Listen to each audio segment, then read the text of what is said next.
नमस्कार, आप देख रहे हैं सी न्यूज भारत। मैं हूं आपके साथ स्नेहा सिंह। वक्त हो गया है न्यूज बुलेटिन का। इस बुलेटिन में हम जानेंगे कि कहां शादी में जा रहे बाइक सवार 2 लोगों की मौत हुई, कहां पुलिस ने पोस्ता की खेती करते हुए एक को किया गिरफ्तार। ऐसी तमाम खबरों पर विस्तार से करेंगे चर्चा। तो चलिए शुरू करते हैं खबरों का सिलसिला। बदायूं से बड़ी खबर आ रही है, जहां तेज रफ्तार बाइक सवार बैलगाड़ी के पीछे से टकरा गई, जहां पर शादी में जा रहे बाइक सवार 2 लोगों की मौत हो गई है। बताया जा रहा है कि बैलगाड़ी सवार 2 लोग बहुत गंभीर रूप से घायल हुए थे।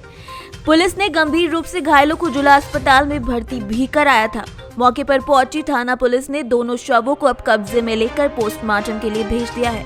ये पूरा मामला कादर चौक थाना क्षेत्र के भदरौलिया गांव के चौराहे के पास का बताया जा रहा है। क्या नाम है आपका भैया? क्या घटना घटी और कहाँ पर? अब पता नहीं साहब, वो मतलब ये बाइक से आ रहे थे और हमें तो बाद में सूचना मिली थी कि वो मतलब वहाँ पर एक्सीडेंट हो गया है। कैसे हुआ? आए थे तो हमें यही पता नहीं चला कैसे क्या है, हम तो लेके भागे चले गए। कैसे डल्लप और बाइक में हुआ? डल्लप से ही बताया जाता है। कौन कौन खत्म हुए? वो पुष्पेंद्र और एक भूरे। अच्छा। बदायूं से सीनियर संवाददाता उमवीर की रिपोर्ट। चतरा के सदर थाना क्षेत्र के बेरिया में पोस्ता की खेती करते गांव के अमेरिका गंजू को गिरफ्तार किया गया। साथ ही पटवन के लिए रखे 2 पंप सेट को भी जब्त कर लिया गया है। पोस्ता की खेती को जेसीबी लगाकर नष्ट किया गया। ये जानकारी एसडीपीओ अविनाश कुमार ने शुक्रवार को सदर थाना परिसर में प्रेस वार्ता के दौरान दी। और आगे एसडीपीओ ने ये भी बताया कि पुलिस अधीक्षक राकेश रंजन को गुप्त सूचना मिली थी कि इस जंगल में कुछ लोगों के द्वारा पोस्ता की खेती की जा रही है। सूचना पर टीम गठित कर उक्त जंगल पहुंचकर छापामारी चलाई गई, जिसमें पोस्ता की खेती करते अमेरिका गंजू को गिरफ्तार कर लिया गया है। संबंधित धाराओं में मामला दर्ज कर उसे जेल भेजा गया है। छापेमारी दल के सदर थाना प्रभारी लव कुमार, एसआई रामवृक्ष राम, एसआई शशिकांत ठाकुर, दुखीराम महतो, वन पदाधिकारी, वन कर्मी और जिला बल के जवान इसमें शामिल रहे। को गुप्त सूचना मिली थी कि सदर थाना अंतर्गत बैरियो गांव के जंगल एवं पहाड़ों में वहां के कुछ लोकल लोगों के द्वारा अफीम की खेती की जा रही है और साथ में ही वहां पर पंप सेट और सारी चीज़ें जो अफीम के खेती करने में होते हैं उसका प्रयोग किया जा रहा है। सूचना को सत्यापित करते हुए सदर थाना प्रभारी लव कुमार के नेतृत्व में एक टीम बनाया गया। टीम जब वहां गई तो वहां खेती किया हुआ पाया गया। साथ ही उसको हम लोग जेसीबी और ट्रैक्टर से उसको विनष्टीकरण का कार्य किए हैं। वहीं से मौके वारदात से एक व्यक्ति को गिरफ्तार किया गया है, जिसका नाम अमेरिका गंजू है। और साथ ही 2 पंप सेट को भी हम लोगों ने सीज किया है। एनडीपीएस के धाराओं के सुसंगत धाराओं में हम लोगों ने एफआईआर दर्ज कर लिया है और आगे की कार्रवाई की जा रही है। फसल भी विनष्ट किया गया? वहाँ पे खेती की गई थी, खेती को विनष्ट किया गया है। अभी फसल छोटे थे, उसे हम लोगों ने ट्रैक्टर से बिचवा दिया गया है। लोगों को बताया भी है, जागरूक भी कर रहे हैं। चतरा से सीनियर संवाददाता लक्की की रिपोर्ट। थाना राया के कस्बा में अलीगढ़ रोड पर रोडवेज बस के नीचे आकर एक वृद्ध व्यक्ति के पैरों में गंभीर चोटें आई हैं। सूचना मिलने पर पहुंची पुलिस वृद्ध को उपचार के लिए अस्पताल ले गई, जहां से उन्हें मथुरा रेफर कर दिया गया। जानकारी के मुताबिक थाना इगलास क्षेत्र के गांव भानव निवासी 70 वर्षीय खचेरमल वृंदावन से दवा लेकर अपने गाँव जा रहे थे। वो गाँव जाने के लिए राया से मथुरा रोडवेज की बस में चढ़ गए, लेकिन परिचालक ने उन्हें बस से उतार दिया। तभी चालक ने अचानक से बस को चला भी दिया, जिससे वृद्ध बस के नीचे आ गए और उनके पैरों में गंभीर चोटें आई हैं। सूचना मिलने पर पुलिस मौके पर पहुंच गई और वृद्ध को उपचार के लिए अस्पताल ले गई है। डॉक्टर वृद्ध की हालत को देखकर मथुरा रेफर कर दिया गया है। वहीं पुलिस बस चालक को पकड़कर थाने ले गई है। क्या नाम है भैया? मेरा नाम राहुल है भैया। ये एक्सीडेंट हुआ कैसे हुआ? ये भैया बाबा बस में बैठे गए थे तो कंडक्टर बोला ये बस नहीं जा रही है। बाबा को उतार दिया गया तो बस आगे बढ़ी। बाबा को ये नहीं देखा ड्राइवर ने कि बाबा सही से उतरे या नहीं। बस को आगे बढ़ाया, आगे बढ़ाते उनके पैर दोनों पे बस चढ़ चुकी है। कहाँ जा रहे थे बाबा? बाबा जा रहे थे अपने गाँव। कहाँ के रहने वाले हैं? भालऊ। क्या नाम है बाबा का? खचेरमल। मथुरा से सीनियर संवाददाता सूरज की रिपोर्ट। थाना राया क्षेत्र के कस्बा में मैरिज होम में काम करने आए कारीगरों से कुछ लोगों ने मारपीट कर दी, जिससे 2 लोगों को गंभीर चोटें आई हैं। थाने पुलिस पीड़ितों ने पुलिस को आरोपियों के खिलाफ तहरीर देकर कार्यवाही की मांग की है। हाथरस जनपद के ढकपुरा गांव में कुछ लोग कस्बा राया के सादाबाद रोड स्थित श्रीजी मैरिज होम में काम करने आए थे, तभी कुछ लोगों ने उनके साथ मारपीट कर दी, जिससे 2 लोगों को चोटें आई हैं। पीड़ित युवक सचिन ने बताया कि वो चाट बनाने का काम करते हैं और आज श्रीजी मैरिज होम में काम करने आए थे। आते वक्त कुछ लोगों ने हमसे मारपीट कर दी, जिससे एक व्यक्ति के हाथ में गंभीर चोटें आई हैं। वहीं पीड़ित लोगों ने थाने में पहुंचकर आरोपियों के खिलाफ तहरीर दे दी है। क्या नाम है तुम्हारा? सचिन, कहाँ के निवासी हो? हाथरस। क्या मामला है? मामला ये है, हम चाट वाले हैं भैया, हम काम करने जा रहे थे वो श्रीजी गेस्ट हाउस के बाहर। उसके बाहर हमने पहुंच के फोन किया था, इसलिए मैं पीछे से आ रहे थे भाज के देहतरी की मात पे चले आए, हमारे घोटने में मार दी, उनकी बाँह तोड़ दी, हम पीछे भाग गए थे। जब बच गए। कितने लोग थे? कम से कम आते भैया 30-35 जने हैं, 30-35 जने लेडीज वेडीज सब संग में। कौन तुम्हारे? ना इनके इतनी मोटी रोड थी भैया लोहे की, उससे मस्त भैया आई। पुरानी उनसे लड़ाई हुई? ना भैया, हम तो जाने ना है ना, हम तो भैया ढकपुरा गाँव के। मथुरा से सीनियर संवाददाता सूरज की रिपोर्ट। प्रयागराज की घूरपुर पुलिस आजकल काफी सुर्खियों में है। एक और जहां क्षेत्र के एक पत्रकार के साथ वादी बनकर ST-SC एक्ट और अवैध असलाह दिखाकर जेल भेजा गया, तो वहीं दुर्घटना में शिकार घायल की मोटरसाइकिल में हेराफेरी का मामला भी सामने आया है। जहां एक और शासन प्रशासन से लोगों को न्याय की उम्मीद रहती है, वहीं शासन प्रशासन खुद पर खुद हेराफेरी करने से बाज नहीं आता है। अक्सर देखा जाए तो हर थाने पर सत्यमेव जयते जरूर लिखा होता है, पर उस पर कोई ध्यान नहीं देता कि सत्यमेव जयते क्यों लिखा है। इसीलिए यहाँ सत्य हमेशा पराजित होता है।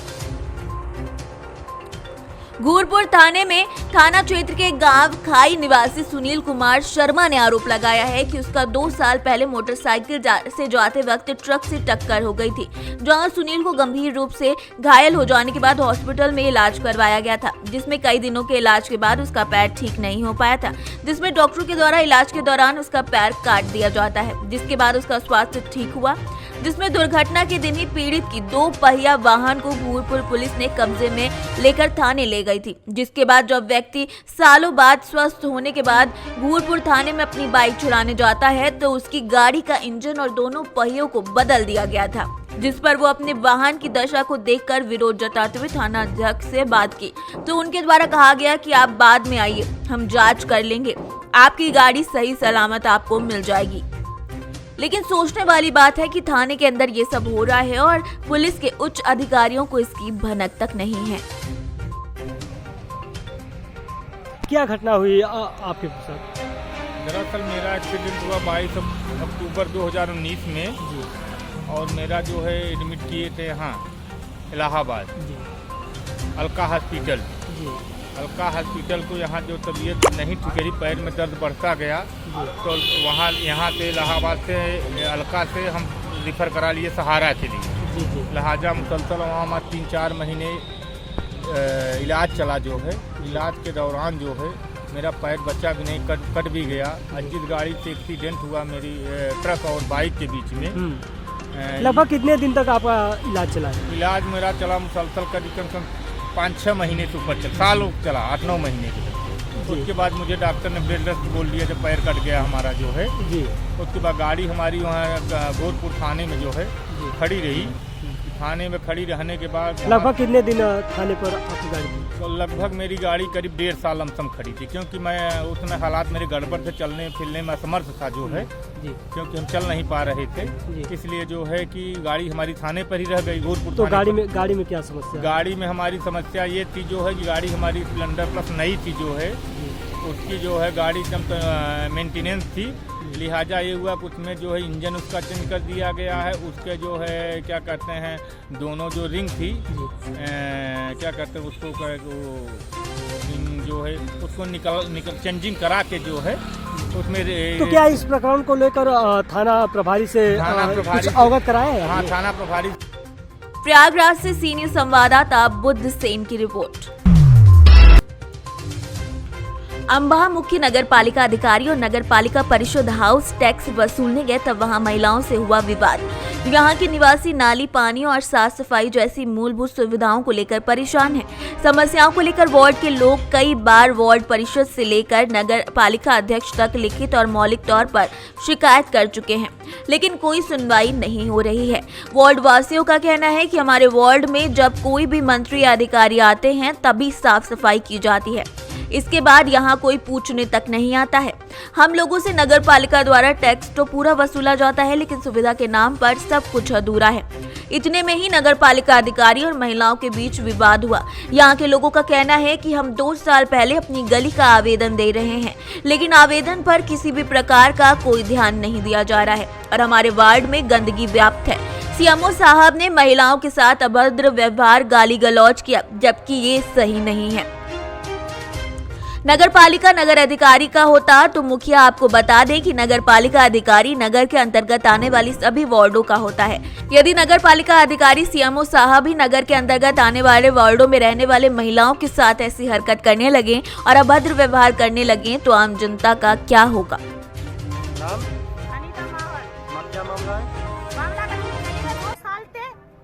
गली ना बन रही 2 साल से और पानी भरा बाटू गन्ने में पानी भर रहा है, गंद हो एकदम। और सीएम उल्टी सीधी बोल रहा है, सीएम ठाड़ा हो गया और गाड़ी दे रहा हूं, मैं बात कर गाड़ी दे जल्दी सुनवाई है ही ना रही 2 साल से। देखिए मलबा करवा सब चीज दे रही है, हम सब कुछ। हां नंबर देख लो, फोन देख लो, सब चीज देख लो। और कचरा जल्दी हमारी गली बनी ना नहीं 2 साल से, नाला खुलेगा ना तो बच्चे बोले गिर रहे हैं, रोटी ना मुरैना से सीनियर संवाददाता रामकृष्ण की रिपोर्ट। पट्टी तहसील के पूरे बंशीनगर में आयोजित जय बाबा गीननाथ क्रिकेट क्लब के तत्वाधान में पंडित महानारायण मेमोरियल क्रिकेट प्रतियोगिता के फाइनल मैच में सैफाबाद को 50 रनों से हराकर महाराजगंज टीम ने अपनी जीत दर्ज कराई है। पहले बल्लेबाजी करने उतरी महाराजगंज की टीम निर्धारित 20 ओवरों में कुल 128 रन बनाई, जिसमें कप्तान चंचल दादा और रवि यादव की शानदार बल्लेबाजी के दम पर टीम का स्कोर 128 रन पहुंचा। सैफाबाद की टीम मात्र 78 रनों पर ही सिमट कर रह गई। आयोजन समिति के द्वारा मैन ऑफ द मैच का पुरस्कार महाराजगंज टीम के शानदार ऑलराउंडर सुमित को प्राप्त हुआ, तो वहीं man of the series Ravi Singh Saifabad को हासिल हुआ। विजेता टीम को समिति की तरफ से 21,000 रुपए बतौर पुरस्कार और उप विजेता को 11,000 रुपए बतौर पुरस्कार दिया गया। कार्यक्रम के मुख्य अतिथि सुरेंद्र पांडे और कृष्णकांत रहे। मुख्य अतिथि ने अपने वक्तव्य में कहा कि बच्चों के लिए खेलने की समुचित व्यवस्था नहीं है, जिसके कारण मेधावी नौजवान खिलाड़ी आगे नहीं बढ़ पाते हैं। प्रतापगढ़ से सीनियर संवाददाता रोहित जायसवाल की रिपोर्ट। पट्टी कस्बे रायपुर रोड में सुबह सिलेंडर लीकेज से मेडिकल स्टोर संचालक का बेटा झुलस गया। हादसे की जानकारी पर परिजन आनंद फानन में उसे लेकर पट्टी सीएससी पहुंचे। वहां मौके पर कस्बे के व्यापारियों की भीड़ जमा हो गई। पट्टी कस्बे के रायपुर रोड से चौरसिया मेडिकल स्टोर संचालक राजा राम चौरसिया का बेटा शिव कुमार चौरसिया, जिसकी उम्र करीब 21 साल है, सिलेंडर में लीकेज की जानकारी पर उसे दुरुस्त करने का प्रयास करने लगा। इसी दौरान माचिस जलाते ही पूरे किचन में आग फैल गई, जिसकी लपेट में आकर शिव कुमार चौरसिया गंभीर रूप से झुलस गया है। हादसे की जानकारी पर परिजन आनंद फानन में उसको लेकर सीएससी पट्टी पहुंचे, जहां उसका इलाज चिकित्सक डॉक्टर अखिलेश जायसवाल द्वारा किया जा रहा है। अभी सीएससी में सुबह 9 बजे एक मामला आया है, झुलस गया है एक लड़का। क्या मामला है, क्या नाम है उनका?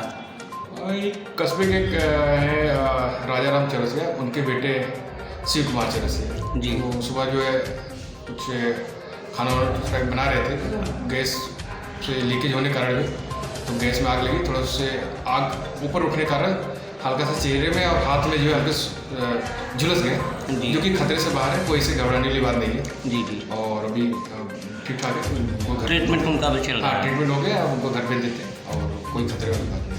ठीक, धन्यवाद सर। प्रतापगढ़ से सीनियर संवाददाता रोहित जायसवाल की रिपोर्ट।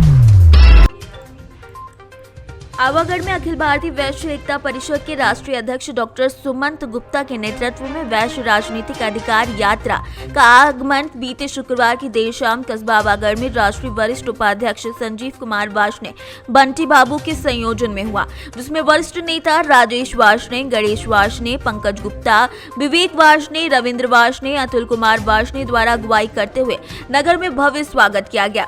कार्यक्रम की अध्यक्षता समाज सेवी हेतम पाल गुप्ता द्वारा की गई, जिसमें पूर्व राज्य मंत्री नितिन गुप्ता, राष्ट्रीय महासचिव प्रमोद गुप्ता और महिला प्रकोष्ठी प्रांतीय उपाध्यक्ष शीतल अग्रवाल मौजूद रहे और जलेसर रोड स्थित गणेश टेंट हाउस के पास रथ यात्रा में पधारे गए महानुभावों द्वारा वैश्य बंधुओं को संबोधित किया गया। वहीं राष्ट्रीय अध्यक्ष डॉक्टर सुमंत गुप्ता प्रदेश में होने जा रहे आगामी विधानसभा चुनाव को लेकर बेहद आक्रामक नजर आए, जिन्होंने प्रदेश की कुल 403 विधानसभा सीटों में से वैश्य बाहुल्य 106 विधानसभा सीटों पर अपने उम्मीदवारों को उतारे जाने की मांग की और 2022 में ही होने जा रहे स्थानीय निकाय चुनावों में भी वैश्य दावेदारों को पार्टियों द्वारा टिकट देने की मांग की गई। साथ ही वैश्य उम्मीदवारों को टिकट नहीं दिया तो वोट नहीं देने की आवाज भी बुलंद की गई। सर, आज कस्बा आवागढ़ में यह आगमन हुआ है, क्या यात्रा है आपकी, क्या संदेश है इसका? अखिल भारतीय एकता परिषद द्वारा राजनीतिक अधिकार यात्रा लक्ष्य 2022 5 दिसंबर 19 से प्रारंभ हो गई है, जो 40 दिन की, जो उत्तर प्रदेश के विभिन्न जनपदों, नगर और कस्बों से होती हुई 16 जनवरी लखनऊ के प्रांगण में समाप्त हुआ। इस यात्रा का मूल उद्देश्य वैश्य समाज में राजनीतिक चेतना, जन जागरण पैदा करना। 403 विधानसभा क्षेत्रों में से 106 विधानसभा क्षेत्र वैश्य बाहुल्य है, जहाँ वैश्य मतदाता प्रभावी संख्या में है। हम लोगों ने मांग की है वैश्य बाहुल्य क्षेत्रों से वैश्य बंधुओं को टिकट दिए जाएं, इससे वैश्य समाज का जो पीड़न, शोषण, आर्थिक दोहन अधिकारियों के द्वारा होता है, उससे समाज को राहत मिल सके। जिसके प्रतिनिधि उत्तर प्रदेश की विधानसभा में सर्वाधिक संख्या में होंगे, उसी के पक्ष में कानून बनेगा। आज स्थिति ये है कि जितने भी कानून बने हैं। एटा से सी न्यूज संवाददाता राघवेंद्र अगरिया की रिपोर्ट। मुख्यमंत्री शिवराज सिंह चौहान सागर पहुंचे, जहां पर बीएमसी मेडिकल कॉलेज, लाखा बंजारा झील और स्मार्ट सिटी के कार्यों का निरीक्षण किया। मेडिकल कॉलेज का निरीक्षण करते हुए उन्होंने कहा कि हमें कोरोना की तीसरी लहर की सारी तैयारी रखनी चाहिए। वहीं लाखा बंजारा झील में पहुंचकर उन्होंने सीधे शब्दों में स्मार्ट सिटी के सीईओ से कहा कि स्मार्ट सिटी प्रोजेक्ट के सारे काम समय पर होने चाहिए, नहीं तो ठेकेदार बोरियां और बिस्तर बांध लें।